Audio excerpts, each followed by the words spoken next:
On va commencer ce conseil municipal. Je vais commencer par faire l'appel. Madame Sariquet. Présente. Monsieur Morlas Courtis Bernard. Présent.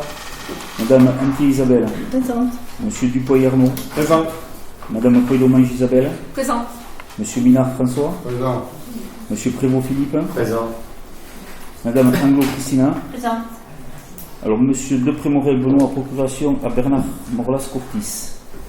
Madame Bernard Giselem. Monsieur Lallard Alain. Présent. Madame Chambossier Nelly. Présente. Madame Récapé Evelyne. Présente. Madame Chapka Manuela. Présente. Madame Dutil Nora. Présente. Monsieur Pouillet Jean-Yves. Présent.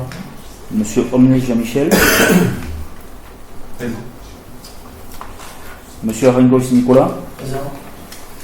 Monsieur Colombier Jean-René, procuration à Monsieur Minard. Madame Méviel Marie-Ange. Présente. Monsieur Salieri. Présent. Madame Duplat Jacob, procuration à Madame Méviel Marie-Ange. Monsieur Caro Jérôme. Ok. Monsieur Sainte-Cuque Laurent. Présent. Monsieur Domet Frédéric, procuration à Monsieur Sainte-Cuque Laurent. Et Monsieur Bénégui Nicolas. Présent. Parfait, merci.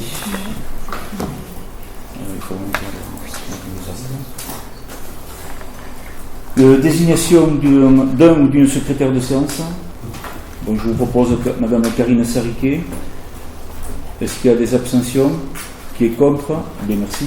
Donc Madame Sariquet, désignée secrétaire de séance. Premier point, le procès verbal de la séance précédente. Donc nous n'avons pas eu de remarques.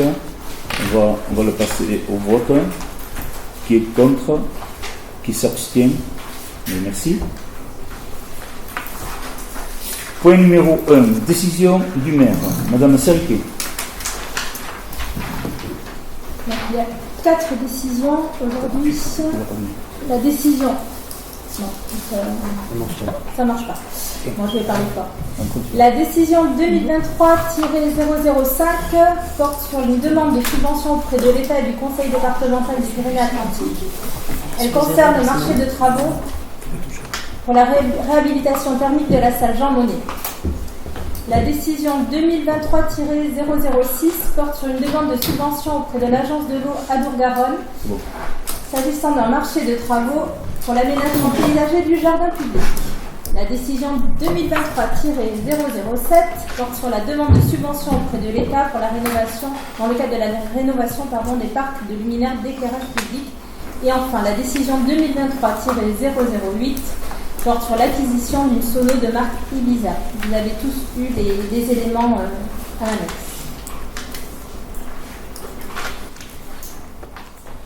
Merci. Point suivant. Convention ORT, programme Petite Ville de demain. Donc je laisse la parole à Mandine Vidal qui est présente. Et merci Mandine. Alors, oui, l'idée aujourd'hui c'était de vous représenter un peu le programme et la convention sur laquelle vous allez aujourd'hui délibérer, qui arrive, voilà. Donc, Petite Ville de demain, je vous ai remis, même si on s'en est déjà parlé plusieurs fois, mais bon, je remets toujours quelques petits éléments.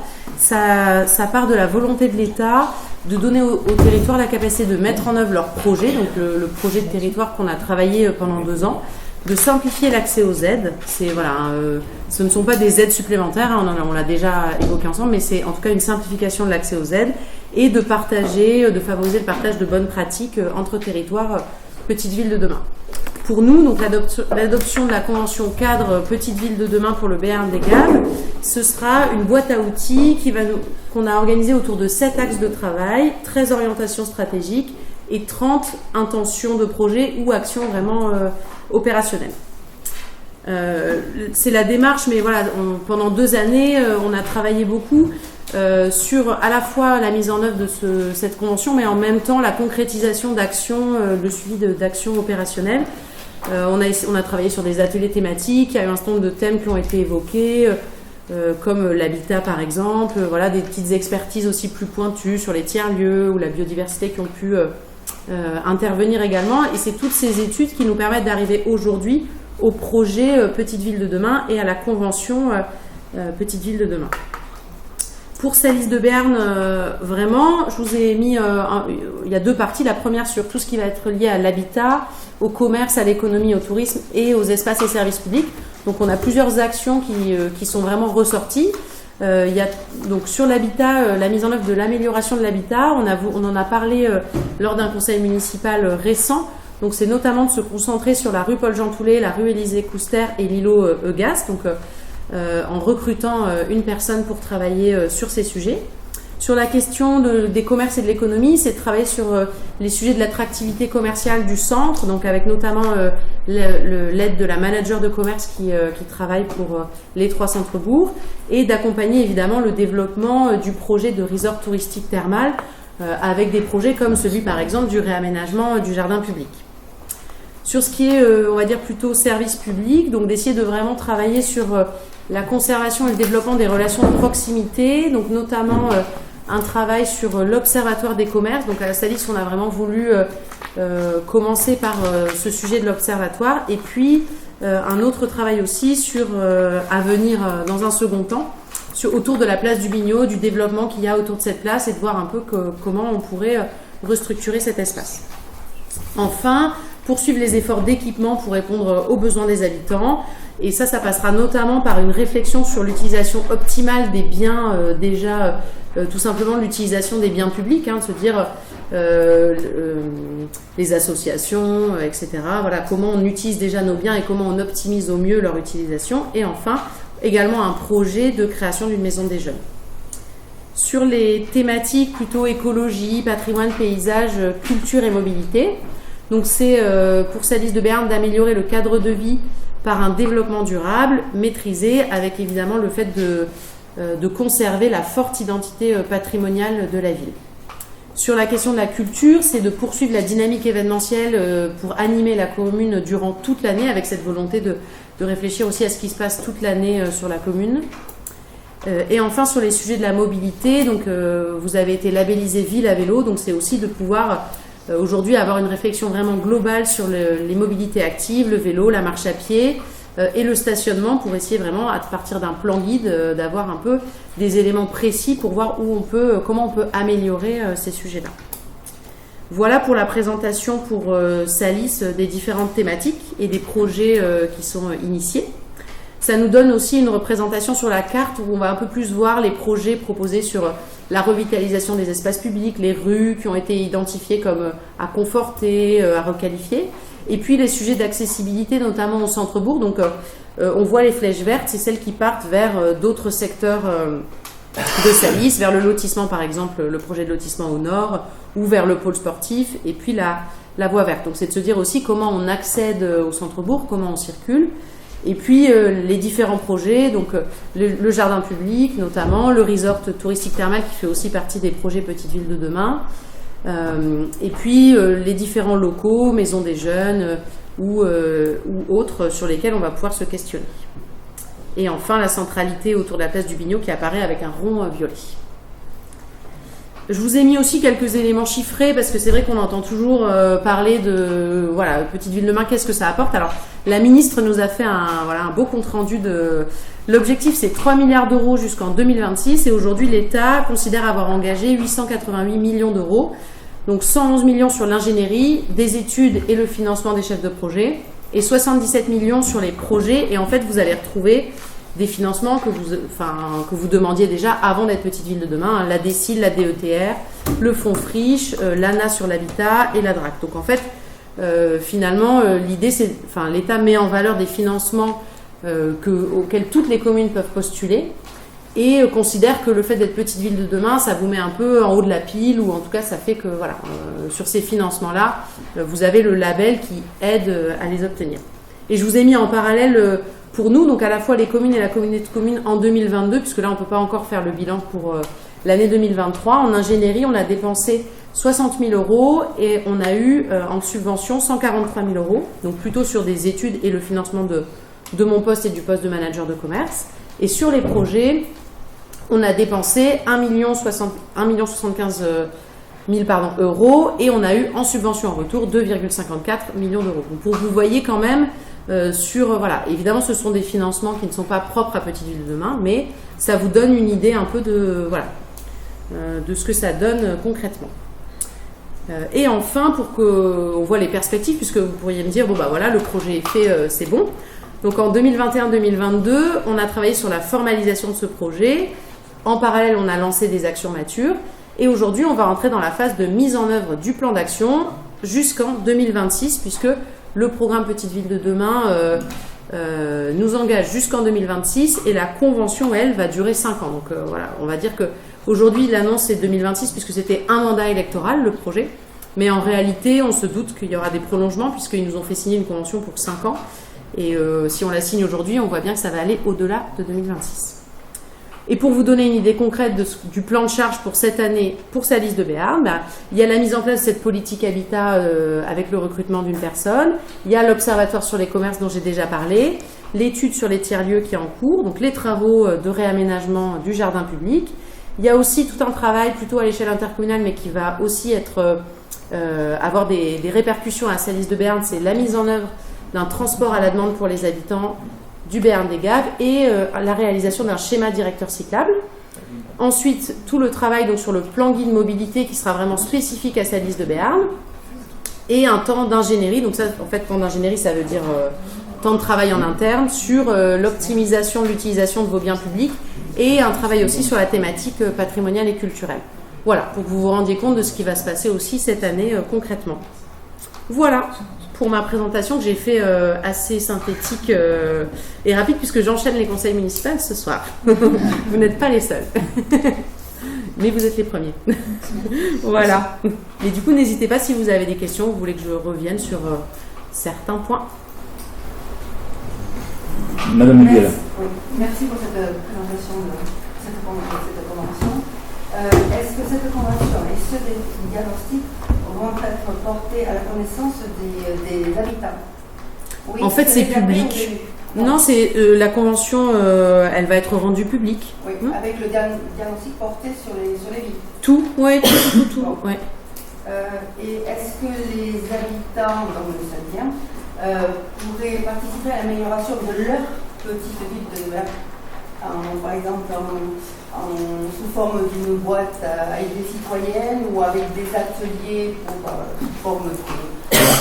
des ateliers sous forme d'embellir sa ville ou comment vivre au quotidien au centre-ville. Est-ce que ça c'est prévu C'est vrai que sur ce sujet-là, on s'est dit là qu'on voulait travailler avec les jeunes dans un premier temps, donc on aimerait bien monter un projet, notamment peut-être les 12-16 ans, oui. Justement avec ce type de questions, comment vous imaginez, puisque finalement c'est eux qui vont vivre la ville de demain, oui. Et donc de pouvoir monter un peu un projet où on les questionne sur comment ils imaginent, comment ils se voient vivre dans leur petite ville. Donc pour l'instant on est plutôt parti sur le public jeune, mais ça ne veut pas dire que, on fait à la mesure de nos moyens, mais ça ne veut pas dire qu'il n'y aura pas d'autres éléments possibles ensuite.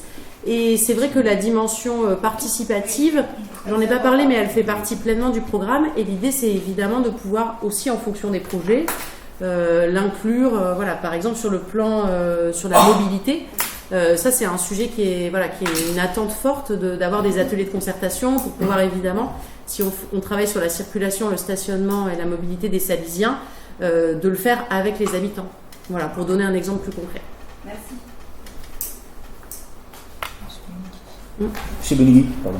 Oui, merci pour la présentation. Je voudrais revenir sur des documents support de cette présentation, notamment le document stratégie PVD, Petite Ville de demain, où j'ai relevé certaines choses. Alors, j'aurais peut-être quelques éclairages. Par exemple, j'ai noté dans le cadre du CRTE, donc le contrat de relance et de transition écologique, l'industrie du méthane pour le territoire. Est-ce que vous pouvez nous en dire plus? Dans la convention Petite Ville de demain, nous on ne parle pas de... Oui, non, je ne parle pas de la convention, je parle des documents sur lesquels s'appuie cette convention. Donc là, il y a marqué industrie du méthane. Dans le CRTE, oui. Donc, je voulais savoir, ça a dû être évoqué au cours des ateliers, comme j'ai pas eu l'occasion d'y participer. Non, ça ne me parle pas du tout parce qu'on n'a aucune fiche action là-dessus dans le CRTE non plus. La fiche d'action, c'est autre chose. Là où il y a le jardin public et autres, mais non, je parle du document stratégique, vous savez, le document vert. Dans ce document-là, j'ai vu aussi que dans le cadre du CRTE, il n'y a aucun projet à Salis. Mais du coup, la convention Petite Ville de demain, automatiquement, elle est inclue dans le CRTE. Donc toutes les actions Petite Ville de demain qui sont dans la convention Petite Ville de demain sont en fait dans le CRTE.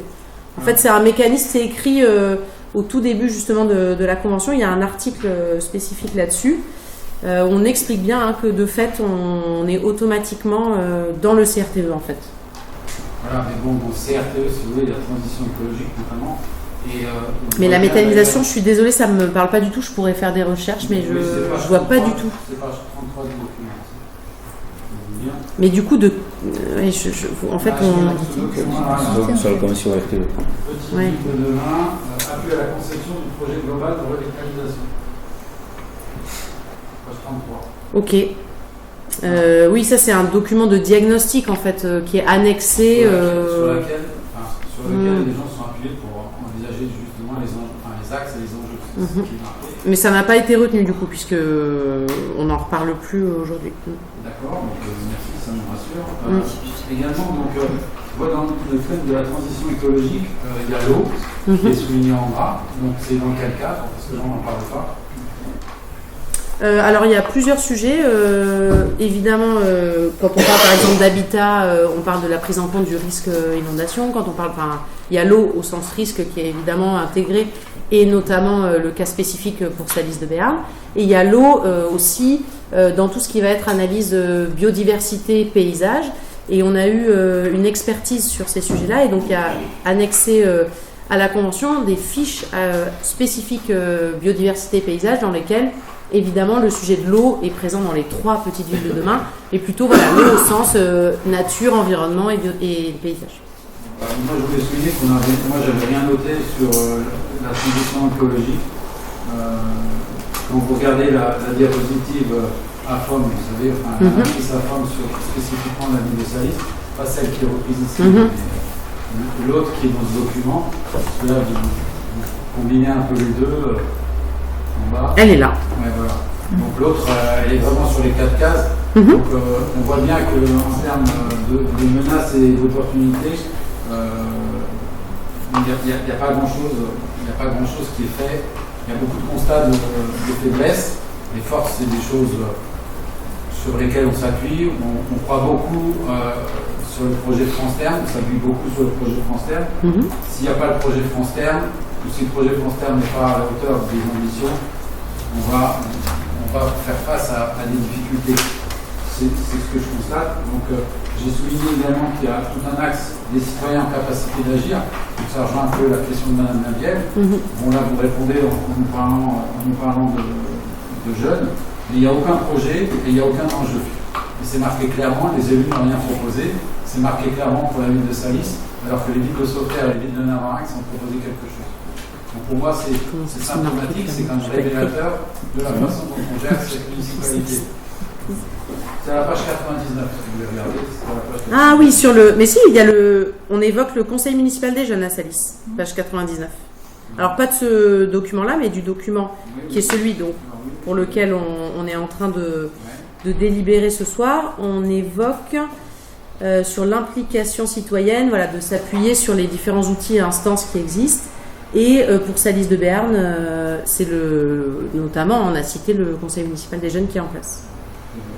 En fait, vous vous référez, c'est vrai, à un document qui est annexé, qui est en fait un diagnostic qui a été mené par un cabinet extérieur, qui nous a accompagnés et qui a été une source d'inspiration. Mais en effet, tout ce qui a été proposé ou écrit par ce cabinet n'est pas forcément repris. En effet, c'est un choix. Ce sont des choix techniques et politiques qui aboutissent à la convention qu'on présente aujourd'hui. Ce sont des choix politiques, mais je reviens, c'est enjeux spécifiques, les principaux enjeux et projets concernant des citoyens en capacité d'agir, dans lesquels on évoque participation citoyenne, initiative citoyenne et engagement citoyen.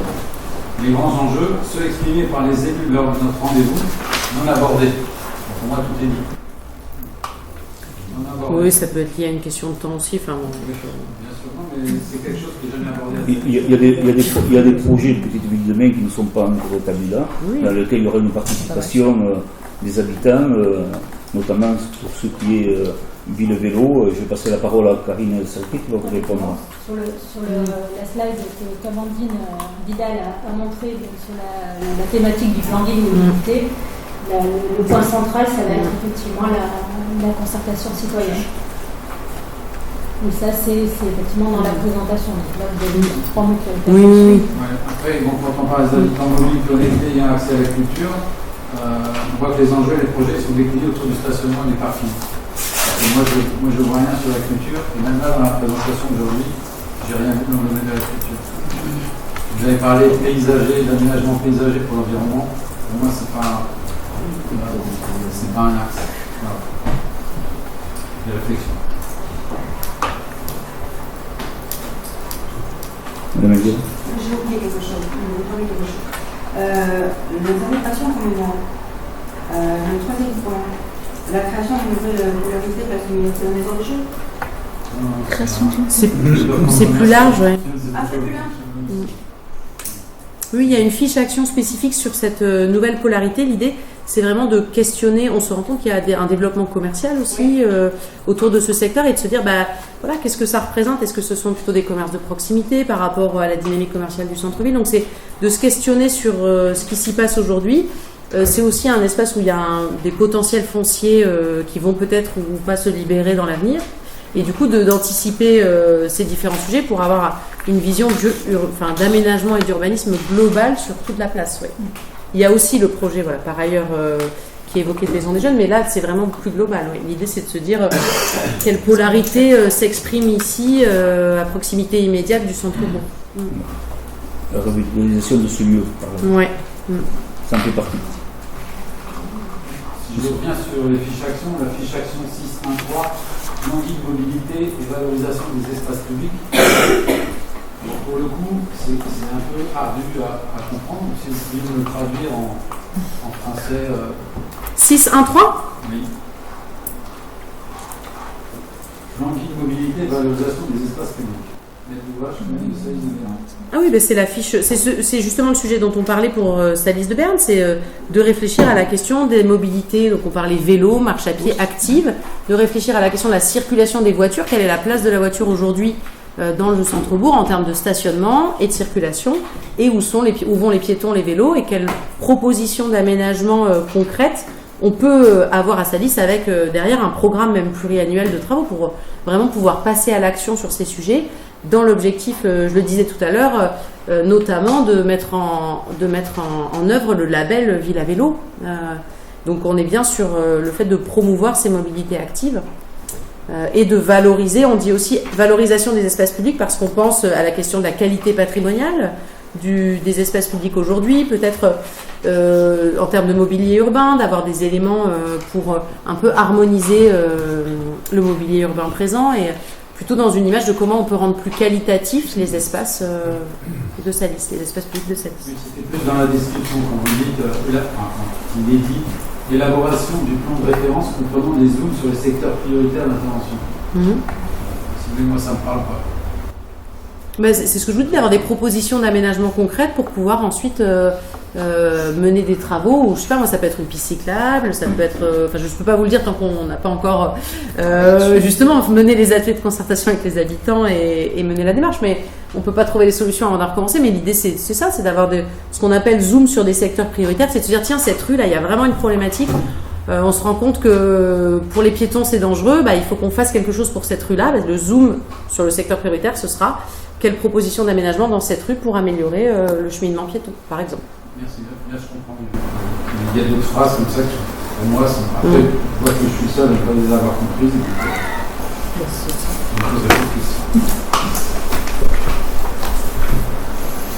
Pas d'autres questions?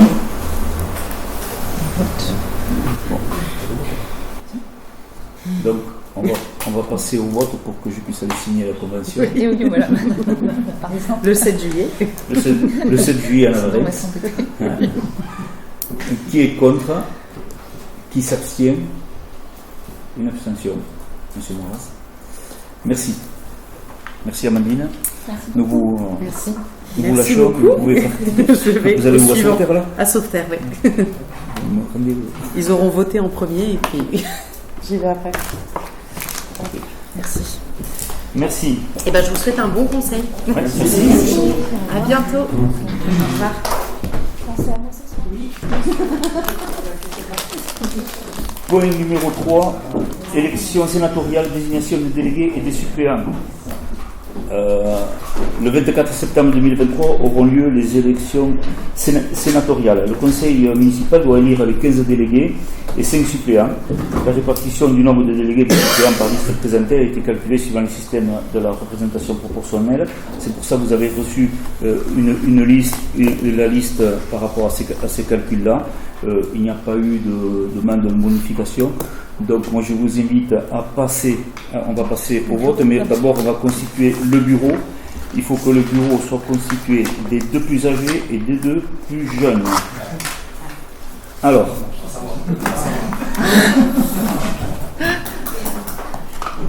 je suis d'être discret, je ne vais pas dire les dates de naissance. Alors, Surtout pour les femmes. donc, les 2 plus âgés ici présents ce jour-ci sont Christina Anglo et Monsieur Minard François. Vous avez gagné. Les 2 plus jeunes sont Nicolas Arangois et Karine Sariquet. Donc, le bureau va se s'installer déplace au fond. au fond. Alors, la secrétaire de séance est nommée secrétaire d'office.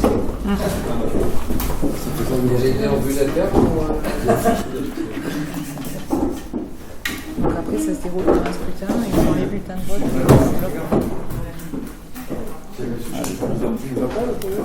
Hein? Ouais, oui. Donc on va attendre qu'il s'installe. On va attendre qu'il s'installe et après je vais.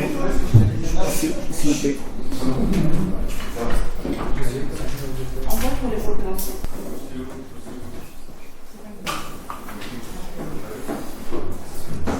Bon, je vais vous annoncer le résultat. Donc, nombre de conseillers municipaux en exercice 27, nombre de conseillers municipaux présents ou représentés 26, nombre de votants 26, bulletin blanc 0, bulletin nul 0, suffrage exprimé 26. Donc la liste est validée. Je vous remercie.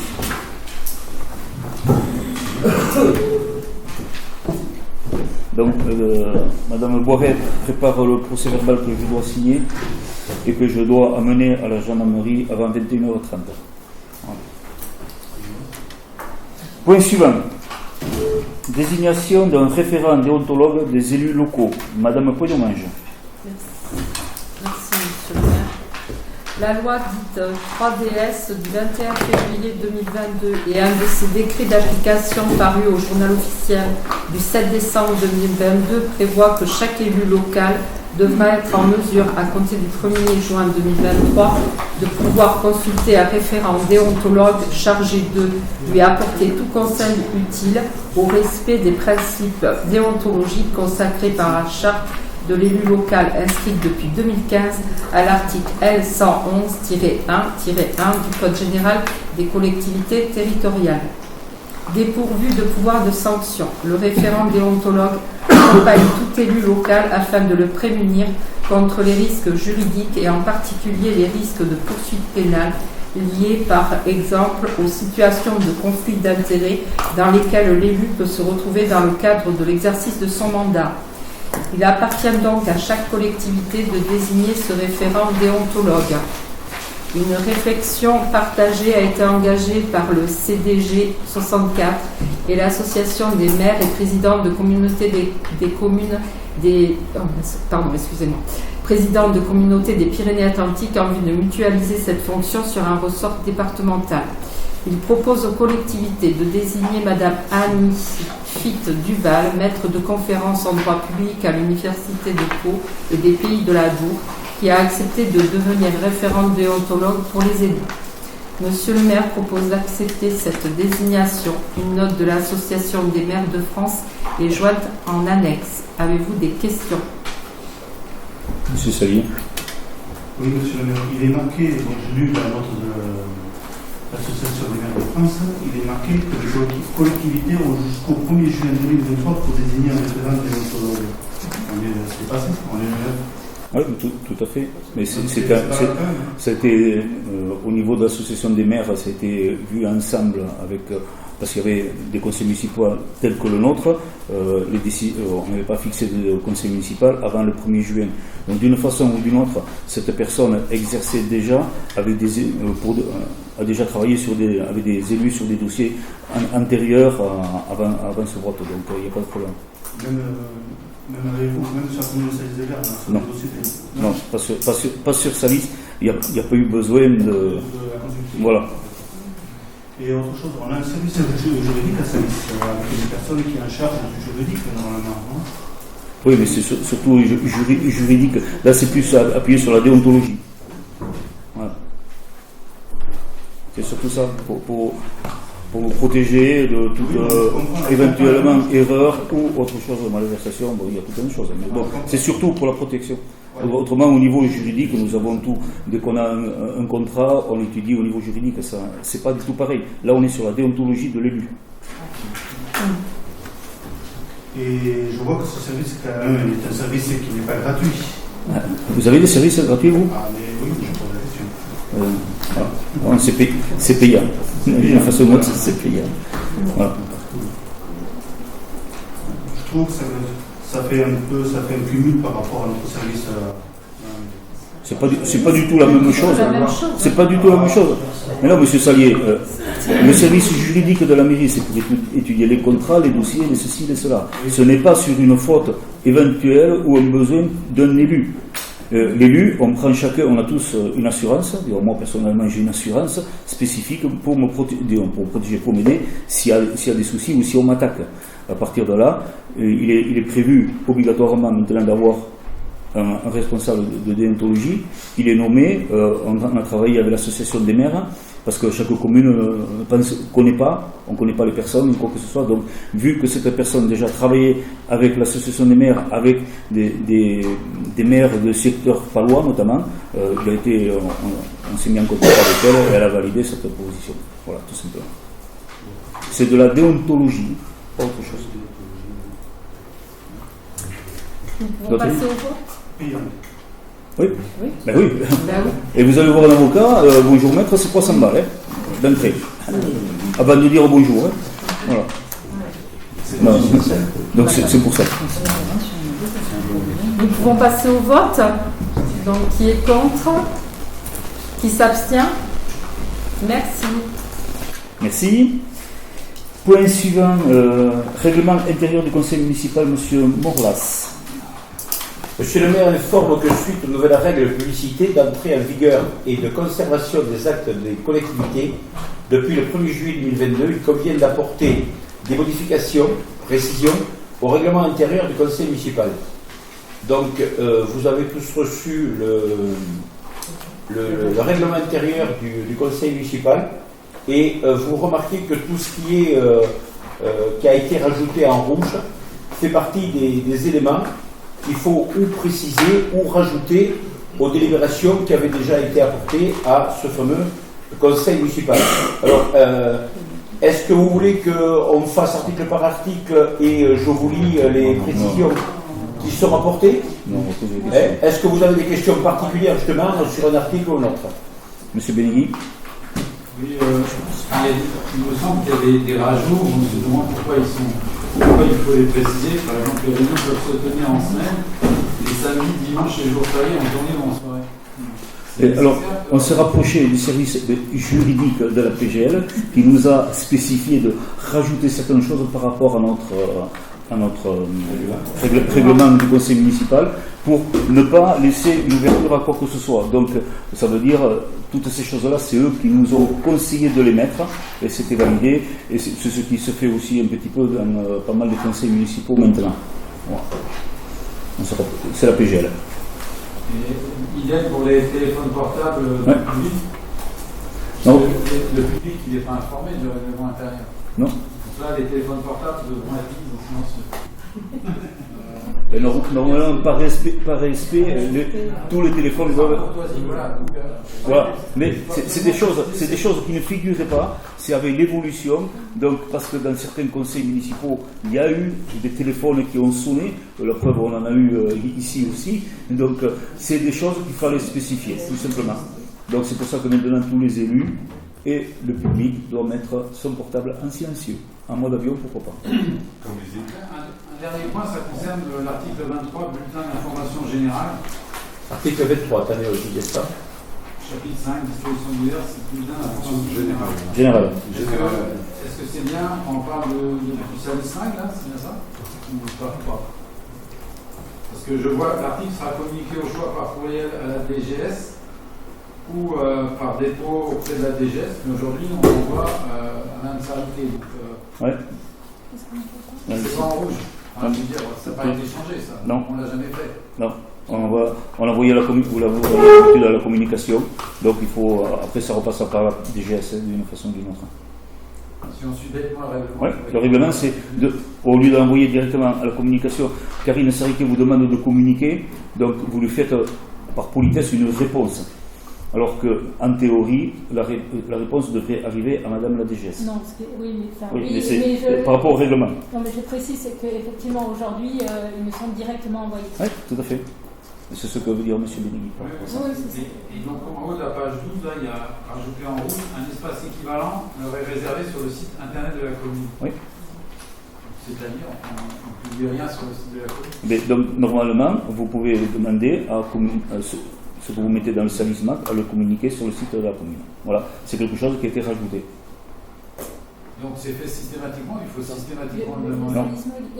Le SALISMAC, disons, le SALISMAC est mis sur le site de la commune. Donc automatiquement, vous avez le transfert de votre pavé. C'est pas tout à fait la même chose entre mettre. Non, mais tout à fait. Mais après. Et puis que les gens aillent ouvrir, cliquer sur. Vous voyez, c'est pas.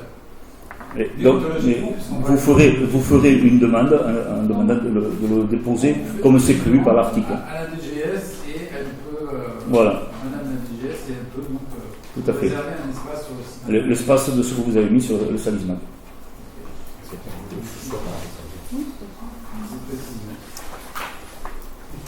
Moi, par contre, on n'a pas fait évoluer au niveau participatif, comme j'en avais mis le souhait la première fois qu'on a posé ce règlement. On aurait pu, mais bon, comme c'est pas obligatoire. Non. Et puis, c'était cadré dans un cadre juridique. Bien. Avez-vous d'autres questions? J'ai une question. Oui, monsieur. Quand on parle des caractères et du nombre de mots qu'on peut poser sur la demi-page, ça comprend la demi-page? C'est comme ça qu'on le définit en fait? Vous savez, quand vous demandez qu'il faut 350 mots ou 2200 caractères, oui, c'est parce qu'en fait, c'est la demi-page. Donc, comme on a tous la même typo, vous pourriez en mettre beaucoup plus, mais la typo deviendrait toute petite et il faut que ça rentre dans cette demi-page. Donc là, je vous donne le maximum. C'est le cadre. C'est le cadre. Oui, voilà.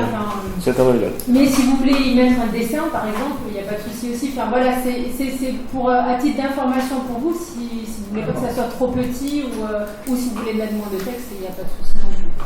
Après, juste une autre question par rapport à ça. Sur les délais de prévenance, par rapport à ça, il n'y a rien écrit, on ne sait rien. En fait, c'est votre propre décision, pas ça? Comment ça se passe? Oui, alors c'est notre propre décision, mais qui en fait qui est imposée par les délais d'impression et les délais de montage et d'impression. Oui, parce que donc il n'y a rien de défini vraiment. C'est vous qui le définissez, on est d'accord sur ça. Oui, tout à fait. Oui, par rapport au calendrier d'impression et du montage. Oui, parce qu'on a eu 12 jours une fois, donc c'était pas trop mal, et après on a eu 8 jours de prévenance. Et bon, ça peut paraître beaucoup et peu à la fois. C'est pour ça que je dis ça. Oui, alors je vais donner les dates même. C'était le 0802, la demande a été faite le 0802 pour le 2002. Ouais. Et la fois d'après, c'était donc, le 9 juin 2022 au 17, donc ça faisait 8 jours. 17, oui, bon. Juste donc, non, mais effectivement, oui, là, il n'y a pas de souci. On peut mettre, si tu dis 12 jours, on peut mettre 14 jours. Oui, on peut le c'est bien si on peut un confort parce que j'ai peur, je ne voudrais pas que la prochaine fois ce soit 6 jours. On passe à 8 jours, je veux pas que ce soit 6 jours. C'est pour ça que j'en ai dit. Non, mais sans être de mauvaise inquiétude, on peut faire rajouter 14 Si on peut le faire si on Mais peut le fixer, ça serait peut-être bien mieux. Sachant que la seule fois où il y a eu un souci, j'ai relancé pour qu'on puisse avoir les documents. Et au même titre, j'en avais parlé en commission finance, c'était donc pour les délais de prévenance, pareil pour les commissions. Non, il n'y a pas. Donc là, il n'y a rien du tout. Donc je sais renseigner mon côté ou ailleurs. Je confirme, Karine, je ne sais pas si tu es renseigné de votre côté. Non, pas il y a encore. bien des délais de prévalence de 5 jours par rapport à chaque commission. Ici, non, pas dans le règlement. Et ici, il n'est pas dans le règlement. Donc ça aurait été bien, à mon avis, de le rajouter. Mais voilà. C'est dommage que ça ne soit pas là. Alors, moi je propose que, par exemple, pour les fameux textes de l'opposition, qu'on puisse effectivement, pour la tribune, en l'occurrence, on peut le rajouter sur le règlement, de dire que pour l'opposition et d'ailleurs pour la majorité municipale également, c'est 14 jours à partir du début de prévenance, de 14 jours, sinon ça pose aucun souci. Disons, le dernier délai a été annoncé par rapport à l'impression. Oui, on a été pris, on voulait le décaler, non, c'est là où...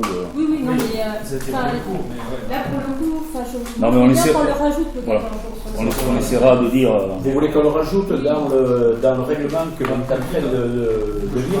Oui, dans le règlement, c'est ça. Alors, droit à l'information des conseillers municipaux, alors quel niveau vous avez ça? Il est sur... Redonne-moi le numéro de l'information. Moi, je mettrai dans l'article 23. Dans l'article 23. On peut le mettre? On parle des 14 jours. Ah ouais, bulletin d'information générale, d'accord, oui. On peut mettre par dépôt manuel, donc soit par courriel à l'adresse, dans un délai de 14 jours. Voilà, 14 jours, ça me semble déjà cohérent. Ouais. Ok.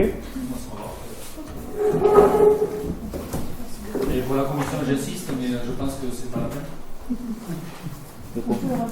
Les 5 jours de prévalence sur la commission, ça va être pas. Par exemple, la commission finance, elle sort chaque fois.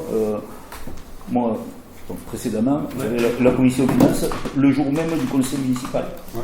Voilà. C'est parce qu'au niveau commission finance, on peut au dernier moment rajouter toujours quelque chose. Voilà. C'est là où c'est un peu pénible. C'est pour ça d'ailleurs qu'il n'y a pas de date. Non, mais après, en général, on est prévenu à l'avance. Oui, tout à fait. On essaie le maximum, c'est 4-5 jours. Quoi. Non, il n'y a pas de souci. C'est pas ça la commission que j'ai dit à Arnaud, c'est la commission, on a fait 3 jours de prévenance. Bon, c'est un peu juste. C'était un peu juste parce que Arnaud voulait vraiment vous présenter quelque chose. Oui, non, après je dis pas le contraire. Le tout, ce que ça ne devienne pas Non. Ça fait 2 ans et demi qu'on est élu. C'est la première fois que ça se passe. Oui. Voilà. C'est des règles plus de bonne conduite et de respect des Comme quand on vous envoie des convocations aux commissions, quand vous venez ou quand vous ne venez pas, il y a des fois, ça vient de dire combien ou qu'on ne vient pas. En général. En général, quand on vient, on ne dit pas. Oui, mais non. Pas tout le temps. Voilà. C'est pour ça. L'erreur peut être humaine aussi. Non, mais je n'ai pas le contraire. C'est juste le non, il n'y a aucun souci. Ça resserre. Il n'y a aucun souci. Voilà. Parfait. Bien, si vous le voulez, on revient à l'objet du débat, donc règlement intérieur. Donc, vous acceptez toutes les modifications qui ont été notifiées en rouge et vous acceptez en plus les modifications que l'on vient donc à l'instant de noter, que Karine a dû noter, qui seront donc rajoutées dans l'article 23, ajouter la mention dans un délai de 4 jours.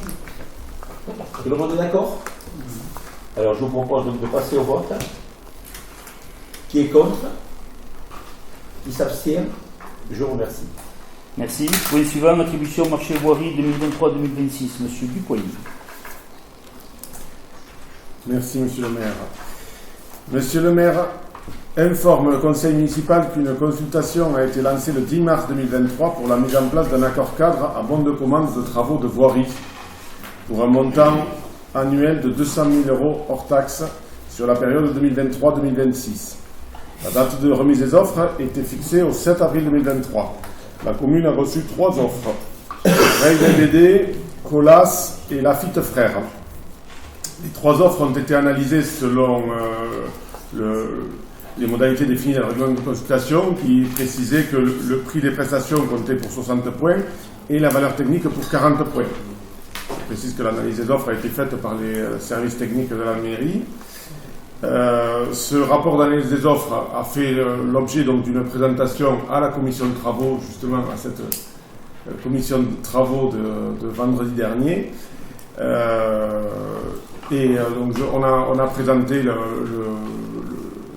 rapport établi par le DST, et donc la commission de travaux a validé ce rapport d'analyse des offres du DST. Et donc, au vu de l'analyse des offres, M. le maire propose d'attribuer le marché à l'entreprise RayBBD, qui a été classé numéro 1. Donc, si vous avez des questions.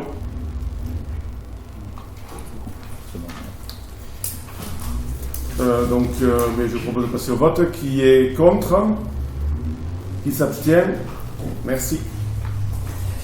Merci. Point suivant, numéro 7, Fonds de solidarité pour le logement. Madame Christina Angot. Merci, Monsieur le maire. Monsieur le maire rappelle au conseil municipal que le Fonds de solidarité pour le logement accorde des aides financières aux personnes qui rencontrent des difficultés pour s'acquitter des obligations locatives et des charges relatives à leur logement. Depuis 2004, la gestion de ce fonds est assurée par le conseil départemental des Pyrénées-Atlantiques. La commune a toujours participé au financement de ce fonds. La participation de la commune de Salis de Béarn a été fixée pour 2023 à 3 018 € au titre du logement, 1 293 € au titre de l'énergie. Elle reste identique à celle de 2022. Le bilan d'activité de 2022 de la commune s'y est joint en annexe. Avez-vous des questions? Pas de questions. On va passer au vote. Super. Qui est contre? Qui s'abstient? Merci. Point suivant, numéro 8, convention de servitude Enedis. Monsieur Lalard. Merci, Monsieur le maire. Monsieur le maire expose que dans le cadre de l'amélioration de la qualité de la desserte et d'alimentation du réseau électrique de distribution publique, des travaux sont envisagés sur une parcelle appartenant à la commune et cadastrée C1030, lieu-dit La Barre. Ces travaux consistent en l'extension du réseau souterrain permettant le raccordement d'un collectif L'Or Blanc. Ces travaux nécessitent la signature d'une convention de servitude. Donc, Monsieur le maire sollicite l'autorisation du conseil municipal pour la signature de cette convention jointe en annexe. Juste pour info, ça correspond au centre de santé Route d'Orthez. J'ai une question. Il y a une prescription qui a été notée par la commune. On pourrait savoir à quoi concerne ce conseil. Pardon, je n'ai pas compris la question. Il y a une prescription qui a été notée par la commune. Et la prescription, c'est sur la convention des Médis que propose. Oui. Alors, où c'est que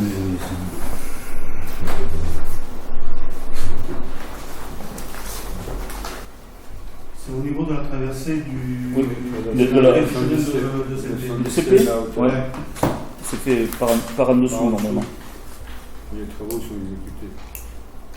C'est fait par en dessous. Donc, par l'enfouissement. Ouais. Oui. Non, par en dessous, par percussion par en dessous. Ah oui, d'accord, ok. Ouais. Ok. Y a-t-il d'autres questions? Donc nous allons passer au vote. Qui est contre? Qui s'abstient? Merci. Merci. Point suivant, concession cimetière, abrogation de la délibération du 9 mars 2000. Monsieur Nicolas Ringois. Merci, Monsieur le maire. Monsieur le maire informe que, par délibération du 9 mars 2000, le Conseil avait décidé d'accorder à titre de ration aux familles salisiennes ayant un tombe de famille un titre de concession pour une durée de 30 ans à compter de la dernière inhumation, alors qu'aucun titre n'avait pu être retrouvé avant l'achat du terrain. Or, après vérification auprès des services de l'agence publique de gestion locale, cette délibération n'est pas conforme à la réglementation funéraire. En effet, par principe, les tombes délivrées au cimetière sans avoir fait l'objet de concession constituent des tombes en terrain commun. Monsieur le maire propose donc de l'abroger. Monsieur le maire précise qu'à ce jour, 3 familles ont souhaité bénéficier de cette mesure et que pour les tombes qui resteraient encore sans titre, 2 options sont possibles. Soit les choses restent en état, elles sont en terrain commun, soit il est proposé aux familles de transformer leur tombe en terrain commun en concession payante. Cependant, le concessionnaire payeur n'aura pas le droit de gérer les inhumations, c'est-à-dire qu'il ne pourra pas exclure un membre de la famille. Monsieur le maire propose au conseil municipal de se prononcer pour l'une ou l'autre de ces options. Alors, avez-vous des questions? Alors, on va voter en 2 fois. Donc, qui est pour la première option, que les choses restent en état, c'est-à-dire que les terrains soient en terrain commun. Pardon. Il y a une question. Oui, une question par rapport à ces 3 familles. Ces 3 familles, elles voudraient que les choses restent en état. Ça... En gros, oui et non. Ils voulaient. Alors, où c'est compliqué, c'est qu'il n'y a pas d'acte, on n'a aucun document, on n'a retrouvé aucun document. Ces familles, aujourd'hui, la loi, c'est le choix entre les deux que l'on va prendre. Aujourd'hui, ces familles, dont une, je vais essayer d'être simple, il y a des problèmes entre 2 héritiers qui ne veulent pas que... Voilà, c'est tout. C'est juste pour favoriser. Ouais. Ces familles souhaitent. Mais d'une façon ou d'une autre, ces familles qui n'ont pas de titre de concession réel, le mieux, le conseil qu'on leur donne, si elles veulent vraiment gérer leur après-vie, on va dire, c'est d'acheter une nouvelle concession carrément. Voilà. Si on reste sur l'une ou l'autre, d'une façon ou d'une autre, ça devient du commun. Parce qu'en achetant sa concession, on choisit qui on veut mettre dans le caveau. Excusez-moi de dire les choses, mais c'est comme ça. C'est-à-dire que c'est mieux de s'orienter vers la deuxième option. Non, la première. Après, on est là, chacun se positionne, après on voit d'une façon ou d'une autre. Monsieur Benegui, la notion de commun, c'est aujourd'hui, pour être précis, c'est notamment sur la seconde, d'une façon ou d'une autre, quelqu'un qui achète cette concession ne pourra pas empêcher quelqu'un qui ne veut pas d'y aller. Voilà. Donc, c'est pour ça. C'est pour ça. Et faire payer quelqu'un qui ne peut pas, en gros, choisir les gens avec qui il va finir, qui vont le rejoindre, c'est un peu délicat. Voilà. Une autre question, monsieur. Oui. Si je comprends bien, ils ont une concession, mais on ne sait pas, ils ont déjà une tombe. Ouais, ils ont une tombe. Ils ont une tombe, il y a les noms de famille, on sait. Par contre, on n'a aucun acte. D'accord. Et à partir de là, quelqu'un... Alors, je vais essayer de donner un exemple. On est cousins tous les deux. On ne s'attend pas du tout. Mais non, mais il faut. J'essaie de donner un exemple sans rigoler, parce que c'est un sujet qui est un peu particulier. La concession, c'était ta famille, ok, ta famille. Et moi, mes enfants, moi je viens à décéder, veulent que j'aille dans ton cercueil parce qu'on est cousins, dans ton caveau, parce qu'on est cousins. Le fait qu'il n'y ait aucun titre, on ne peut pas l'empêcher. Par contre, si tu avais le titre propriété, et si tu ne veux pas me voir, disons, que je vienne là-dedans, automatiquement, tu peux le faire. Voilà. C'est là où c'est ambigu. Quoi. Et là, on a eu un problème avec 2 sœurs. D'accord. Voilà. Et parce que le terme terrain commun, ça veut dire quoi exactement? C'est par rapport aux familles. Non, mais le terme juridique de terrain commun dans le droit funéraire, ça veut dire quoi exactement? Mais là, c'est commun par rapport à cette chose sur laquelle il n'y a pas de titre de propriété. C'est pas autre chose. Il faut la notion de titre. Il y a le caveau au nom de Salier. Il y a ce caveau, il est familial de génération en génération. Il n'y a pas de titre. Quelqu'un, un cousin à toi, veut venir. Disons, ses enfants demandent à ce qu'il soit enterré là. S'il n'y a pas de titre, tu ne pourras pas t'opposer. Par contre, s'il y a un titre, tu pourras t'opposer. D'accord, mais il n'y a pas que ça, attention. Terre commune, donc il n'y a pas de concession, donc il n'y a pas de protection, on va dire, sur 30 ans. Le terme juridique de téléphoneur, ça veut dire que le maire peut récupérer le terrain quand il veut. Quand ils sont laissés à l'abandon. Voilà, au bout de 5 ans. Attention, hein. Et mettre après le corps, on va dire, dans la fosse commune. Non, mais là, sans demander l'avis aux familles. Là, c'est des familles qui ont. Mais là, c'est des familles qui ont, qui sont entre guillemets, pardon, en activité. Mais on va voter une délibération pour tout l'ensemble. Qui n'ont pas de titre. Qui n'ont pas de titre. Voilà. Mais on est obligé. Oui, mais on est obligé. Déjà. Voilà. Et s'ils veulent récupérer le bien, on va dire, il faut qu'ils repayent. Ils repayent, mais ça n'empêchera pas que s'il y a des problèmes, ils ne pourront pas s'y opposer. Oui, voilà. Et c'est pour ça qu'au niveau des services administratifs, on conseille de carrément acheter une autre concession, tout simplement. C'est le plus sécurisant. Oui. Mais nous, on est là pour ce débat spécifique. Quel est le coût du rachat d'une concession? Ben on les a votés en conseil municipal. Je ne veux pas dire de bêtises, je crois que la trentenaire c'est 500 € à peu près.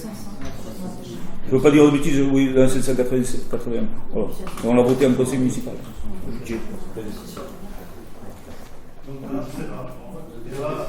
Voilà, alors on revient au vote, monsieur Arrel. Premier choix, les choses restent en état. Donc qui est pour? Alors, on va compter. Gardez le doigt levé. Alors, ceux qui ont les procurations. Alors, 2, 4, 5, 6, 7, 8, 9, 10, 11, 12, 13, 14, 15, 16, 17, 18, 19, 20, 21, 22, 23. 23 pour. Donc. 23. Et seconde option pour que les. Moi, je m'abstiens pas encore. Que les concessions payantes. Qui valide la deuxième. Eric, on fait dans l'ordre. Les concessions deviennent payantes. Personne. Qui s'abstient? 3. C'est bon. 26. Je vous remercie. Monsieur Benegui et Alain Dalla. Parfait. Merci. Tarif, point numéro 10, tarif restaurant scolaire 2023-2024, la tarification sociale. Madame Isabelle Antier. Merci. Monsieur le maire rappelle les tarifs de la cantine scolaire votée pour l'année 2022-23. Le prix du repas d'un enfant, 2,65 €. Le prix du repas adulte, 4,90 €. Pour information, le prix de revient d'un repas est de 8,44 € calculé sur l'année 2022. Le montant des impayés cantine s'élève à 16 368,71 €. D'autre part, Monsieur le maire précise que le seuil de recouvrement par le Trésor public est fixé à 15 €. Suite à la proposition émise en conseil municipal d'adhérer à la convention triennale tarification sociale des cantines scolaires, les commissions sociales, santé, CCAS et éducation, jeunesse, sport ont travaillé sur le dossier. L'État soutient la mise en place de la tarification sociale dans les cantines scolaires pour permettre aux enfants des familles les plus modestes de manger à la cantine pour 1 € maximum. Une aide financière est accordée aux communes de moins de 10 000 habitants qui instaurent une grille tarifaire progressive pour les cantines de leur école primaire sous certaines conditions. La commune doit avoir la compétence de restauration scolaire. La commune doit être éligible à la fraction péréquation de la dotation de solidarité rurale. La grille tarifaire doit prévoir au moins 3 tranches calculées selon les revenus des familles ou le quotient familial. Au moins une tranche doit être inférieure ou égale à 1 € et une supérieure à 1 €. La délibération doit fixer la durée limitée ou illimitée de la mesure. L'État s'engage à verser une aide de 3 € par repas facturée à 1 € sur une durée de 3 ans à compter de la date de signature de la convention jointe en annexe. La commune remplissant les conditions d'éligibilité, un sondage a été effectué auprès des familles de l'école publique La Fontaine pour connaître leur quotient familial. Sachant que selon les données de la Caisse d'allocation familiale, 63% des enfants salysiens de 3 à 12 ans relèvent d'un quotient familial inférieur à 1 000 €. Vous avez donc le tableau. je vous le cite. Un quotient familial par tranche, donc de 0 à 1000 euros, 163 enfants concernés, ce qui représente 63%. De 1000 à 1800 euros, 79 élèves, c'est-à-dire 31%. Et au-dessus de 1800 euros, 16 élèves, 6%. Total, donc 258 enfants, ce qui fait 100%.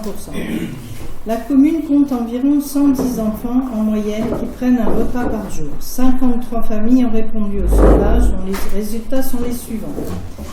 Quotient familial par tranche, de 0 à 499 euros, 11 élèves concernés, soit 21%. De 500 à 799 euros, 19 enfants ou familles, 36%. 800 à 999, 7 enfants ou familles, 13%. 1000 euros, 16 enfants ou familles, 30%. Total, 53 enfants. Monsieur le maire propose d'adhérer à la démarche pour une durée limitée de 3 ans et de fixer la tarification sociale à compter de la rentrée prochaine de la façon suivante. De 0 à 1000 euros, 1 euro. De 1000 euros à 1800 euros, 2,65 et au-dessus de 1800, 3 euros. Il est précisé que les parents devront fournir les attestations CAF à la rentrée scolaire pour bénéficier de la tarification sociale. Les membres du conseil municipal sont invités à se prononcer sur la mise en place de la tarification sociale. La convention triennale est jointe en annexe. Y a-t-il des questions ?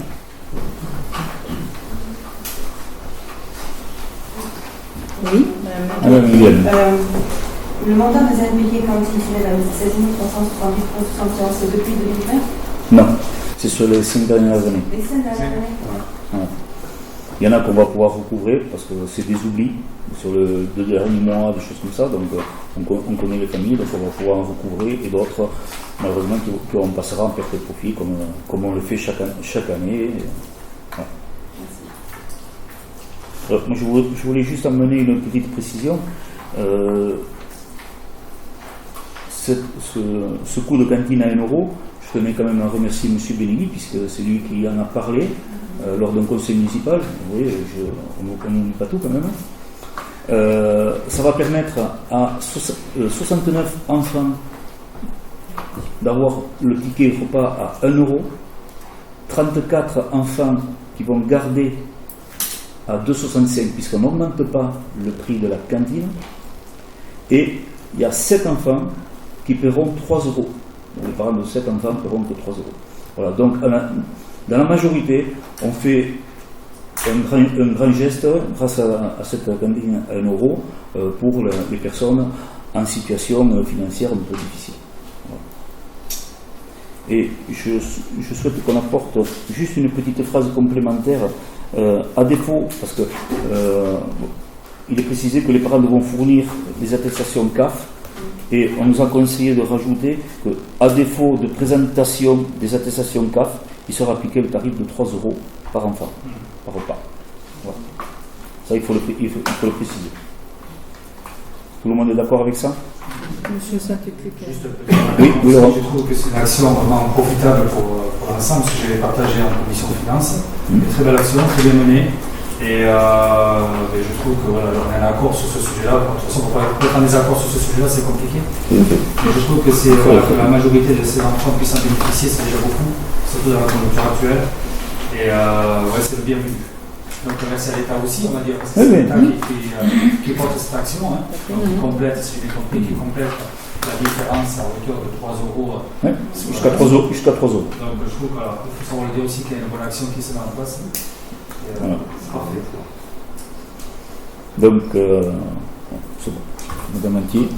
Ok, donc je voudrais quand même préciser qu'on le vote là, et que maintenant la suite c'est faire le dossier et que ça soit accepté. Oui. Hein? C'est pas encore validé. Non. C'est pas encore validé. Oui, voilà. On valide l'intention, mais après l'action démarrera quand on aura eu l'accord. Vous êtes plus lente, Madame Antier. Mais oui. Expérience. Qui est contre? Qui s'abstient? Je vous remercie. Eh bien, merci pour toutes ces familles. Point numéro 11, tarif garderie périscolaire 2023-2024, Monsieur Philippe Prévost. Monsieur le maire rappelle les tarifs de la garderie périscolaire votés pour l'année 2022-2023. Pour occasionnel par enfant matin ou soir, 3,10 €. Occasionnel par enfant matin et soir, 6 €. Par cycle intervacances, le premier enfant 17 €, le deuxième enfant 10 €, le troisième enfant 7 €.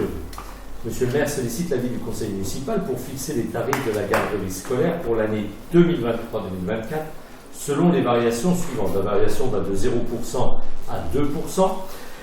Pour un occasionnel par enfant matin ou soir, c'est 3,10 € ou 3,13 € ou 3,15 € ou 3,16 € selon le taux de variation. Pour occasionnel par enfant matin et soir, 6 € ou 6,06 € ou 6,09 € ou 6,12 €. Par cycle intervacances pour le premier enfant, 17 € ou 17,17 € ou 17,26 € ou 17,34 € selon, bien sûr, le taux de variation. Pour le deuxième enfant, 10 € ou 10,10 € ou 10,15 € ou 10,20 €. Et au troisième enfant, 7 € ou 7,07 €, 7,10 € ou 7,14 €. Monsieur le maire propose de maintenir les tarifs actuels et de retenir les dates des cycles intervacances comme suit. Le premier cycle du 4 septembre au 20 octobre 2023, le deuxième cycle du 6 novembre au 22 décembre 2023, le troisième cycle du 8 janvier au 16 février 2024, le quatrième cycle du 4 mars au 12 avril 2024, le cinquième cycle du 29 avril au 5 juillet 2024. Avez-vous des questions? Je vous remercie. Qui est contre? Qui s'abstient? Merci. Merci. Point suivant, pardon. Numéro 12, règlement périscolaire. Madame Isabelle Antier. Monsieur le maire rappelle que par délibération du 13 avril 2022, le conseil municipal a voté un règlement intérieur des services périscolaires. Il convient d'y apporter quelques modifications pour précision. Elles sont mentionnées en rouge dans le document qui a été joint en annexe. Y a-t-il des questions? Précision, donc là, élu, il y aura la date de l'homme ici. Oui. C'est pour la rentrée scolaire. Du conseil d'école et du conseil municipal de Soudan. Oui.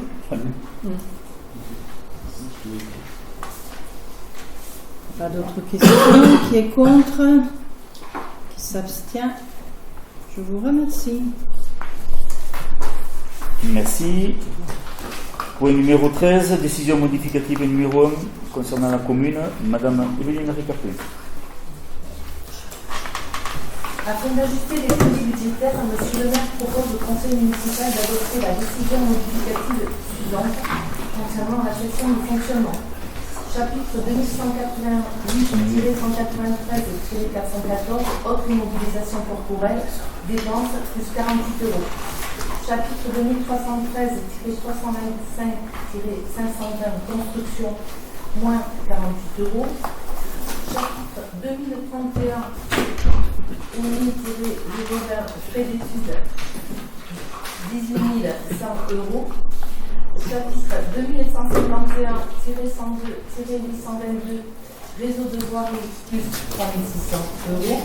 Et chapitre 21318-325-020, autres bâtiments publics, moins 21 700. Tout ça pour. Donc, est-ce qu'il y a des questions? Monsieur Benigni.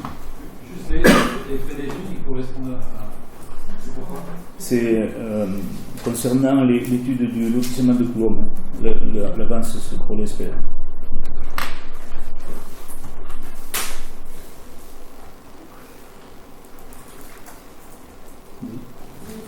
D'autres questions? Bon. Qui est contre? Qui s'abstient? Je vous remercie. Merci. Point 14, création de poste suite à avancement de grade. Madame Poyemange. Merci, Monsieur le maire. Monsieur le maire expose que pour tenir compte des besoins de la collectivité, de l'évolution des postes de travail et des missions assurées, il propose au conseil municipal de créer 2 postes d'adjoint technique principal de première classe à temps complet à compter du 1er juillet 2023. Un poste d'adjoint technique principal de deuxième classe à temps non complet à raison de 34,43 à compter du 1er juillet 2023. Monsieur le maire sollicite l'autorisation du conseil municipal. Avez-vous des questions? Nous pouvons passer au vote. Qui est contre? Qui s'abstient? Je vous remercie. Merci. Point 15, création d'emplois permanents. Monsieur Alain Lelard. Merci, Monsieur le maire. Monsieur le maire expose que, pour tenir compte des besoins permanents de la collectivité, il propose au conseil municipal de créer un emploi d'adjoint d'animation au service scolaire à temps non complet à raison de 13,62 heures par semaine à compter du 1er septembre 2023. Il s'agit de pérenniser le poste occupé par un agent sous CDD depuis 2020.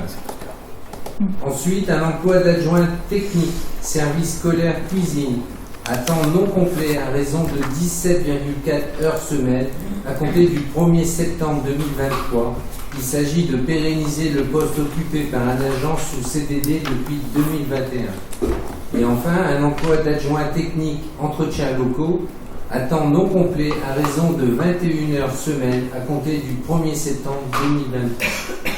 Y a-t-il des questions? Donc nous allons passer au vote. Qui est contre? Qui s'abstient? Je vous remercie. Merci. Point 16, création d'un emploi non permanent, service scolaire et technique de M. Morlas.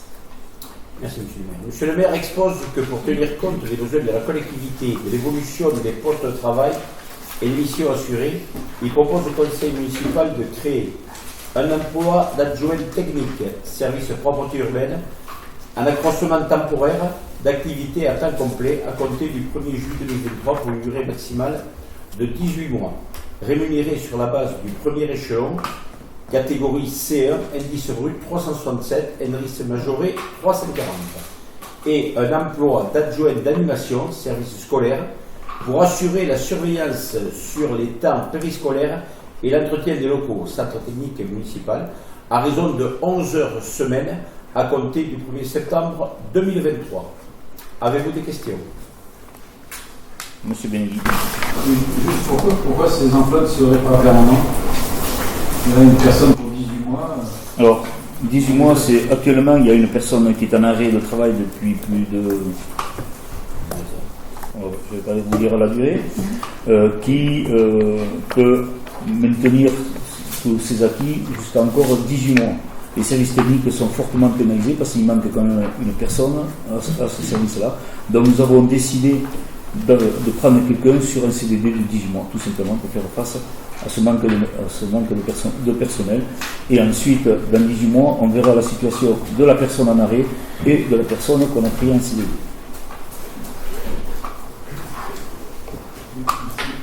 Avez-vous d'autres questions?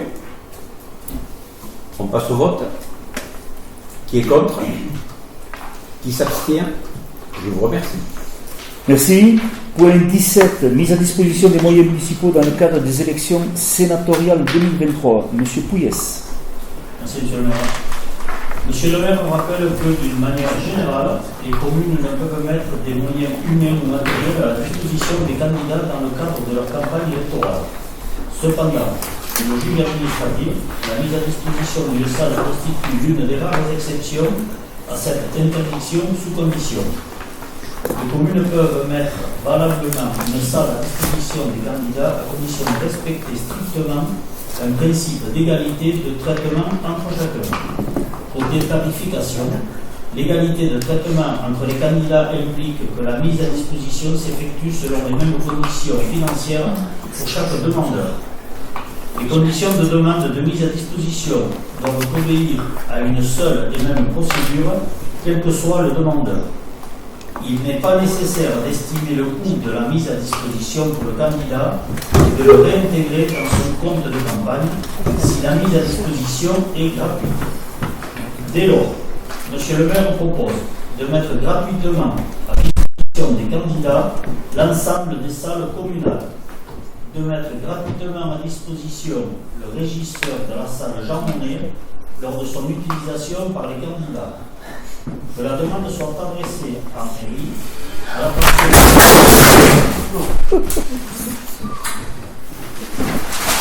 par courriel au minimum 8 jours avant la date souhaitée. Monsieur le maire rappelle que l'article L28 du Code électoral permet à tout électeur, tout candidat, tout parti ou tout projet politique de prendre communication et copie de la liste électorale. Le demandeur doit toutefois s'engager à ne pas en faire de copie à usage purement commercial. C'est pourquoi la demande devra être faite par écrit et adressée à Monsieur le maire, stipulant clairement l'engagement du demandeur à n'en faire usage qu'à des fins de communication politique. À défaut, la demande sera refusée. Monsieur le maire propose au conseil municipal d'approuver ces dispositions. Avez-vous des questions?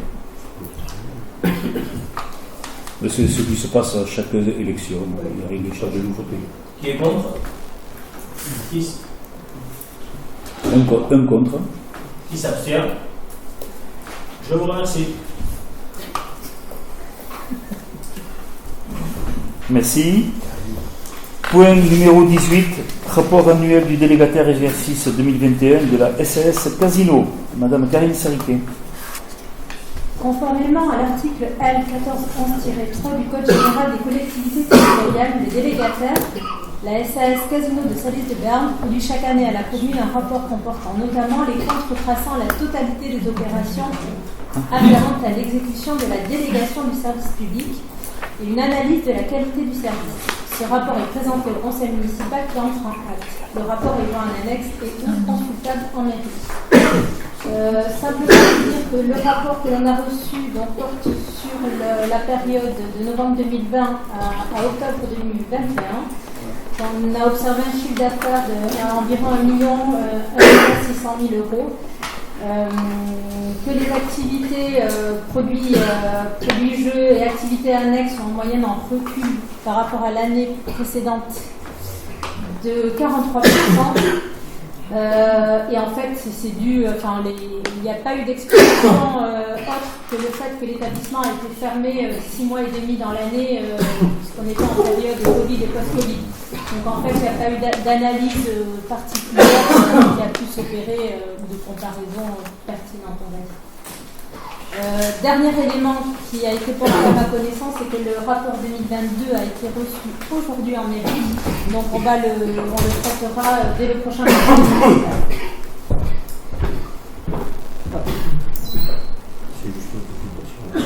C'est une consultation. Monsieur Benigni. Juste des commentaires.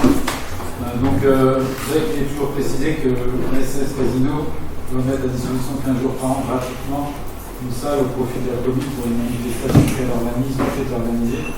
Je voulais savoir c'est ce qu'il en était parce que j'ai regardé, je l'ai vu et je n'y ai rien trouvé.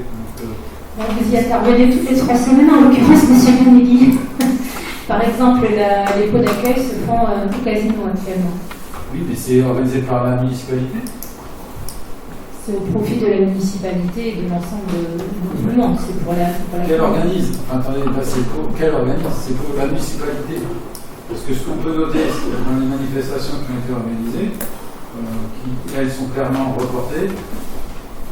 Je reprends mes notes, c'est le rallye des voitures anciennes, Salis Sapin, juillet 2021, la fête des sottises en septembre 2021, et d'autres manifestations, dont les Grita le 28 août 2021. Voilà les précisions qui sont données. Mais il n'y a rien sur. Excusez-moi, on ne peut pas comparer. Alors, la municipalité, en fait, nous, on est limité en nombre d'événements. Peut-être que je vais laisser Jean-Michel répondre sur la partie événementielle. Mais nous, on est limité. Alors, je crois c'est quoi? C'est 6 événements qu'on peut organiser, pas plus. Et effectivement, on choisit en général, sur tous les événements qui ont pu être organisés, c'est plutôt la salle Jean Monnet qui a été priorisée ou des partenariats avec le Salès, j'imagine, mais Jean Monnet, je pense.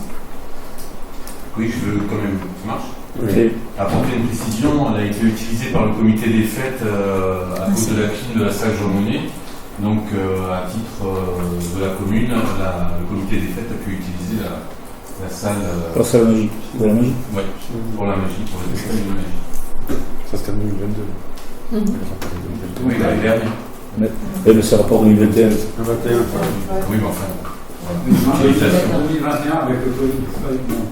On verra ça pour celui de 2022, comme vous disiez, il était à remettre avant le 1er juin, donc si on y va recevoir, c'est très bien. Il y a les montants, donc il y a les contributions diverses indexées selon l'indice INSEE. Donc il y a deux types de contributions. A, dans le but de contribuer en bon déroulement à la prospérité et au développement culturel, artistique et festif de la cité, la direction du casino est tenue de verser annuellement un montant de participation aux différentes associations salésiennes.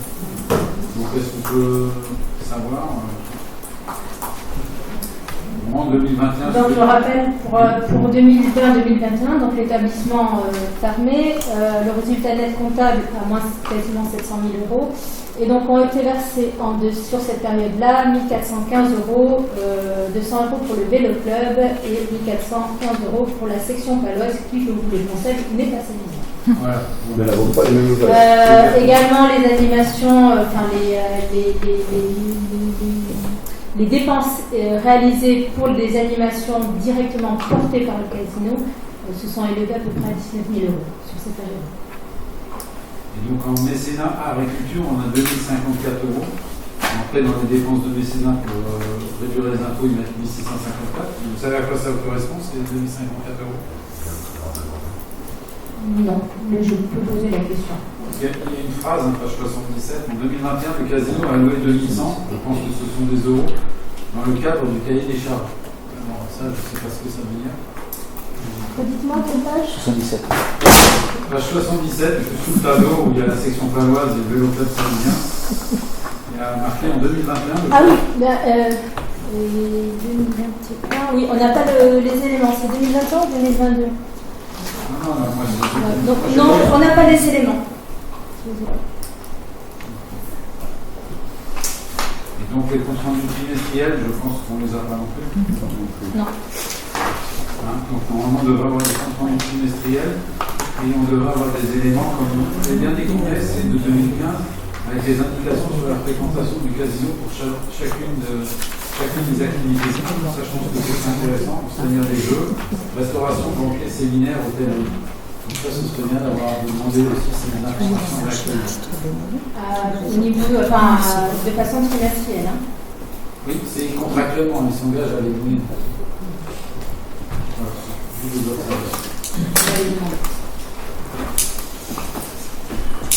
D'autres questions ou remarques?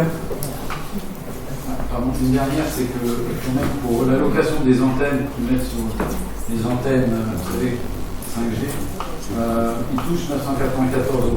C'est pour la France. Par antenne? Non, tout total. Location. Bon, pas d'autres réflexions ou questions. On va passer au point suivant qui sont les questions et informations diverses. Donc nous avons reçu des questions, 4 questions de M. Benegui. Première question, analyse des besoins sociaux ABS. Monsieur le maire, lors de la séance du conseil d'administration du CCAS du 4 avril 2022, je vous rappelais vos obligations légales pour réaliser une analyse des besoins sociaux dans l'année civile suivant renouvellement des conseils municipaux. La compréhension des besoins existants ou à venir des populations de notre territoire, notamment ceux des familles, des jeunes, des personnes âgées, des personnes handicapées et des personnes en difficulté, constitue le cœur de cette démarche. Pourtant, lors du vote du budget 2023, vous avez décidé de ne pas inscrire cette analyse et ne pas y allouer le budget nécessaire, évalué entre 13 650 et 16 218 euros. Pouvez-vous nous expliquer les raisons de votre choix de vous soustraire à cette mission obligatoire ABS? Je vais laisser Madame Isabelle Antier, qui est la vice-présidente, qui s'occupe du CCAS beaucoup mieux que moi. Monsieur Benegui, nous sommes en conseil municipal. Je vous rappelle que le CCAS est un établissement public autonome qui a son propre budget. Le conseil municipal n'est donc pas le lieu de discuter de ce sujet. L'article 2 du règlement intérieur du conseil d'administration, voté le 27 août 2020, vous étiez présent, précise les conditions de tenue de ces réunions. Je vous invite à relire. D'autre part, la réponse à cette question soulevée par vous-même lors du dernier conseil municipal, conseil d'administration du CCAS du 5 mai 2023 vous a déjà été donné, à savoir, c'est lors du débat des orientations budgétaires qu'il fallait émettre ce sujet. Ce que vous n'avez pas fait. Question. Pourquoi ce point ne peut pas être évoqué en conseil municipal? Mais vous relirez l'article 2. Non, mais attendez, on est conseil municipal, on discute de la vie publique de la société. Oui, mais le CCAS est un établissement public autonome qui a son conseil d'administration qui gère le CCAS. Ce n'est donc pas ici que ça doit être débattu. Et la réponse vous a déjà été donnée. Vous avez fait le choix de ne pas le faire. Mais monsieur Benegui, vous faites partie du conseil d'administration. Au moment des orientations budgétaires, vous auriez dû poser cette question, ce que vous n'avez pas fait. Et on en aurait débattu. Et on en aurait débattu à ce moment-là, mais là, c'est plus le moment. Parce que moi, depuis le 4 avril 2022, il y a de l'eau qui est passée sous les pommes, j'ai oublié. Question suivante, numéro 2, attribution de subventions. Monsieur le maire, pourriez-vous nous préciser la composition du conseil des élus d'adjoints au maire qui détermine le montant des subventions annuelles, voire règlement d'attribution des subventions communales aux associations? Par ailleurs, ce conseil est-il fixe ou susceptible de changer d'une année sur l'autre? Alors, les critères d'attribution figurent bien à l'article 5 du règlement d'attribution des subventions communales et aux associations qui se situent en page 2, qui commence en page 2 et qui finit en page 3. La réponse à votre question y figure complètement. Aucune modification ne sera apportée. Par contre, j'ai une information qu'on a reçue cette semaine, qui est très importante pour toutes les associations. C'est une directive de la direction de citoyenneté, de la légalité et du développement territorial de la préfecture nous indiquant que un contrat d'engagement européen, le CER, pour chacune des associations recevant une subvention devrait être signé entre la commune et chaque association. Ainsi, toute association ou fondation souhaitant bénéficier de subventions publiques, elle couvre aussi bien les transferts financiers sous forme d'aide au fonctionnement ou à l'investissement que les avantages en nature comme la mise à disposition à titre gratuit ou à tarif préférentiel de personnel, de locaux et de matériel doivent automatiquement souscrire ce CER. Donc, tout cela sera expliqué à toutes les associations en temps et en heure pour présenter vraiment ce que c'est ce CER. Voilà. Concernant la deuxième question. Vous n'avez pas répondu à la question. Mais oui, vous avez toutes les réponses qui figurent. Le conseil d'élus adjoints, moi je ne l'ai pas. Pardon? La composition du conseil d'élus adjoints. Eh bien, ce sont les adjoints au maire. C'est tous les adjoints au maire. Ouais, c'est marqué. Le conseil d'élus adjoints au maire. Ce sont les adjoints. C'est pas logique que les adjoints au maire qui sont présidents d'associations. Non, alors quand on parle du dossier, on va parler. On a Bernard Morlas qui est président du Vélo Club, de la Gérard du CEF. Il ne participe pas au débat et au choix de subvention. Voilà, tout simplement. Question 3. La zone 30. Monsieur le maire, sur le site de la ville, à l'onglet sécurité, on peut lire les zones 30 situées au quartier Saint-Martin, au sud de Salis-de-Béarn, réglementent la vitesse en zone pavillonnaire, lotissement, maison individuelle, école. Elles sont matérialisées par des panneaux de signalisation et de marquage au sol. Pourtant, des riverains signalent que la limitation de vitesse n'y est pas respectée. On peut également noter que la signalétique utilisée pour annoncer les entrées de zone panneau rond n'est pas réglementaire, panneau rectangle blanc encadré d'un trait rouge B30 et que les panneaux de sortie de zone sont absents, les B51, article 63-1 du Code de la route. Que prévoyez-vous pour remédier à cette double situation? Monsieur Dupuy, je vous laisse la parole. Alors, Monsieur Benegui, l'extrait de lecture que vous citez est intégré dans une page intitulée « La zone de rencontre » sur le site de la mairie. Elle évoque des restrictions et des réglementations de circulation sur des zones précises et rappelle les règles en vigueur sur les zones de rencontre. Je vous rappelle, comme quasiment à chaque conseil municipal, que nous souhaitons lancer des ateliers de concertation pour réfléchir à un plan général de circulation des piétons, des vélos, des autos et des poids lourds. Ça a été rappelé encore en préambule du conseil municipal lors de l'intervention d'Amandine Vidal. Nous allons faire appel à un prestataire extérieur pour animer ces ateliers. Les zones que vous évoquez pourront donc être dans ce cadre étendues ou supprimées et de ce fait, nous ne prévoyons pas de faire des modifications en attendant le résultat de ces concertations. En attendant, les panneaux ronds indiquent que la circulation est limitée à 30 à l'heure sur la voie et non effectivement sur une zone. Et donc, si des excès de vitesse sont constatés, les contrevenants sont susceptibles d'être verbalisés. Je vous rappelle aussi que la gendarmerie fait régulièrement des opérations de contrôle de vitesse sur la commune. Et je profite, Madame Boiret, pour me tourner vers vous et pour vous rappeler l'urgence qu'il y a à lancer cette consultation du prestataire pour les ateliers participatifs, parce que c'est vrai qu'on en parle très souvent, et malheureusement, il serait urgent que ça arrive. Il y a un seul panneau 30 qui est Côte Saint-Martin, il n'y a pas de panneau 30 rue Jean-Baptiste Lacoiré, avenue de la Concorde et chemin de Carrefour. C'est que la circulation n'est pas régulée à 30 sur ces rues-là. Vous avez les marquages au sol à 30. J'en conviens. Alors je vous redis. Vous voulez que je vous répète la phrase que je viens de dire? Oui, non, vous en convenez, c'est bien. Moi, je crois que je l'ai dit suffisamment au conseil municipal que effectivement la zone 20 telle qu'elle est faite là et qu'elle avait été faite par la présente municipalité, elle n'est pas réglementaire, et les zones 30 qui ont été faites aussi lors de la précédente municipalité ne sont pas non plus réglementaires. Mais avant de les retoucher, on veut lancer une concertation citoyenne. Alors, ne me dites pas que pour une fois, enfin un domaine dans lequel on fait de la concertation et vous voulez anticiper cette concertation-là et faire des interventions avant, c'est un peu dommage. Bon, question. Merci, monsieur Dupuy. Question suivante, c'est la dernière. Quatrième question, obligation de débroussailler. Monsieur le maire, les arrêtés préfectoraux rappellent l'obligation de débroussailler sur une profondeur de 50 mètres et la cartographie proposée par la DDTM 64 précise le zonage des obligations légales de débroussaillement. Prévoyez-vous de le préciser dans le plan communal de sauvegarde? Prévoyez-vous une communication particulière à l'aube d'une nouvelle période de forte chaleur estivale? Monsieur Minard, je vous laisse la parole. Merci Monsieur le maire. Je remercie Monsieur Benegui pour cette question qui rentre bien dans les obligations légales du moment. L'obligation de débroussailler est prévue dans le Code forestier depuis 1985.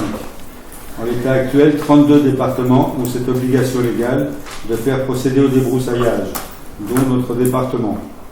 Monsieur le préfet des Pyrénées-Atlantiques a pris un arrêté portant classement des massifs forestiers à risque, feux de forêt, des communes concernées par les risques de feux de forêt et définissant les obligations légales de débroussaillement. Et cela en date du 21 novembre 2022.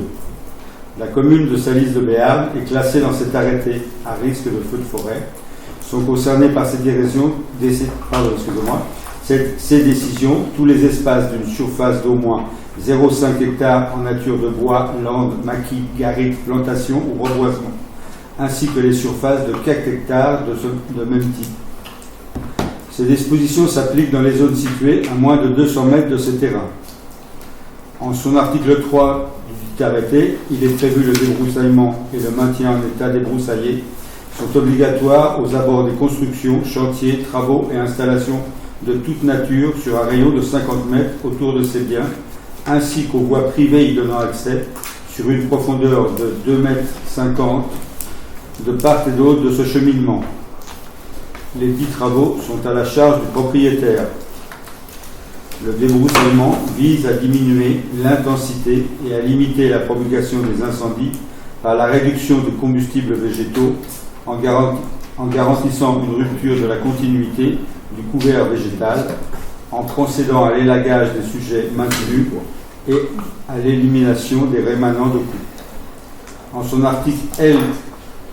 2212-1 du Code général des collectivités territoriales, le maire assure le contrôle des obligations de débroussaillement. Il peut mobiliser les agents de la police municipale et commissionner des agents municipaux sur le fondement de l'article L. 135-1 du Code forestier. L'amende prévue en cas de non-respect est de 4e classe, article 163-3 du Code forestier. Dans les lotissements et autres lieux sensibles, camping, parcs d'animation, cette amende est montée d'une classe et se constitue dans la 5e classe. La cartographie des zones à débroussailler figure sur le site de la DDTM 64 et sera bientôt inscrite sur le site du géoportail avec la localisation des parcelles. En ce qui concerne le plan communal de sauvegarde, objet de votre question, les feux sont déjà prévus dans les fiches des fiches et le débroussaillement y figure sur 50 mètres. Page 8 de ce plan. L'arrêté de M. le Préfet fera l'objet d'une communication sur le site de la mairie et dans la newsletter communale. Voilà, monsieur le ministre, ce que je peux vous apporter comme précision actuellement. De rien, monsieur le ministre. Merci, monsieur Minard. Avant de lever le conseil municipal, je vais juste vous donner une information pour demain. Ça touche la journée de demain. Les rues du Château et de Monseigneur Brigade seront bloquées pour le parking le 10 juin de 10h à 16h. C'est un arrêté qu'on a été obligé de prendre. C'est une demande suite des services de l'État. C'est suite au décès de M. Rivière, général 5 étoiles, qui est décédé, dont la messe se déroule à Saint-Vincent. Donc tout cet accès sera bloqué parce qu'il y a énormément de hautes personnalités qui viennent. Bon, le préfet, le numéro 2 de la gendarmerie nationale, plus tout plein d'élus, de députés, de ceci, de cela. Il y aura énormément de monde. Voilà pourquoi on a été obligé de faire un arrêté municipal. Donc si on vous interpelle par rapport à ça, vous dites pourquoi c'est fait. Voilà, tout simplement. Il va y avoir beaucoup de galons demain sur service à l'enterrement, malheureusement. Voilà. Sur ce, oui, Jean-Michel, pardon. Oui, je vais profiter tout le monde pour vous dire que le 21 juin, on fait un peu de culture, même si on n'est pas bon. Il y a la fête de la musique. On invite les membres de la commission. On n'entend pas? Tu peux recommencer. Ah, on n'a pas tout entendu, non? Pas tout entendu? Non, pas tout. Donc, si on un peu de culture, même si on n'est pas bon. Voilà. Nous organisons la fête de la musique le 21 juin dans toute la ville de Sélis et j'invite les membres de la commission animation et culture et l'ensemble du conseil municipal à venir chercher quelques affiches pour les distribuer. Je vous en remercie et je vous attends le 21 juin pour les guinchets. Merci, bonne soirée et bon week-end. Non, l'enterrement c'est 14h. Juste l'enterrement, monsieur.